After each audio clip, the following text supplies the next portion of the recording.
ಅವನಲ್ಲಿ ನಾವು ಪಂಥವನ್ನು ಮಾಡಿ ಇದಕ್ಕೆ ಹೇಳುವುದು ಮಕ್ಕಳಾಟಿಕೆ. ವ್ಯಕ್ತಿಯ ಆಕೃತಿಯಿಂದ ಅವನ ವ್ಯಕ್ತಿತ್ವವನ್ನು ಗುರುತಿಸುವುದಲ್ಲ, ಸರಿಯಾಗಿ ಎಲ್ಲ ವಿಚಾರದಲ್ಲಿ ಅವನನ್ನು ಅಳೆದಾಗ ಮಾತ್ರ ಅವನ ವ್ಯಕ್ತಿತ್ವದ ಬಗ್ಗೆ ತಿಳಿಯುವುದಕ್ಕೆ ಸಾಧ್ಯವಾಗುತ್ತದೆ. ಆದರೆ ನಾವು ತಿಳಿದುಕೊಂಡಂತೆ ಕಾಡ ಕಪಿಯವನಲ್ಲ ಎನ್ನುವುದನ್ನು ನನ್ನ ಮುಂದೆ ತೋರಿಸಿ ಹೋದನಲ್ಲ. ಮಾಡಿದ ಭತ್ತದಲ್ಲಿ 3 ಬಾರಿ ಕಟ್ಟಿದ ಸೇತುವೆಯನ್ನು ನಿರಾಯಾಸವಾಗಿ ಮೆಟ್ಟಿ ಮುರಿದು ಬಿಟ್ಟ. ಆಗಲೇ ಗೊತ್ತಾಯಿತು ಅವ ಸಾಮಾನ್ಯ ಬರನಲ್ಲ ಎಂದು. ಅವನಲ್ಲಿ ಭತ್ತ ಮಾಡಿ ನಾನು ಕೆಟ್ಟೆ.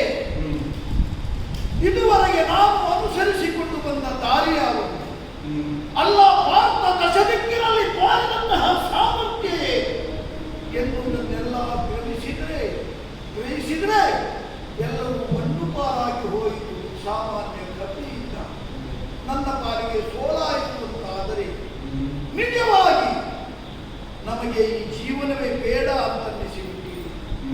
ದಶನಾಮವನ್ನು ಪಡೆದ ನಾನು ಸಾಮಾನ್ಯ ಕಾಡ ಮಂಗನಿಂದ ಸೋತೆ ಅಂತಾದರೆ ನನ್ನ ವ್ಯಕ್ತಿತ್ವಕ್ಕೆ ಬೆಲೆಯೇ. ಇಲ್ಲಿಯವರೆಗೆ ನಾನು ಶ್ರೀಕೃಷ್ಣನ ಆದೇಶದಂತೆ, ಅವನ ಸಲಹೆಯಂತೆ, ಅವನ ಅನುಗ್ರಹದಿಂದ ಬದುಕಿದವ.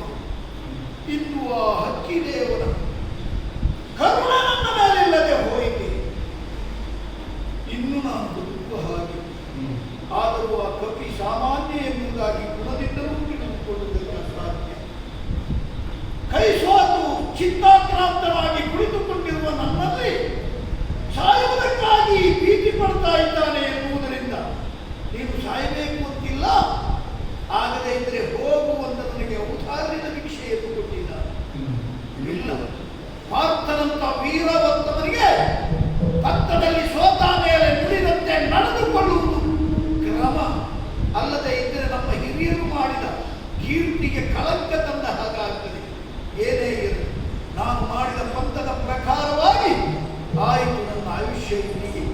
ಅಗ್ನಿಕುಂಡವನ್ನು ರಚಿಸಿ ಅಗ್ನಿಗಾಹುತಿ ಮಾಡಿಕೊಳ್ಳುತ್ತೇನೆ.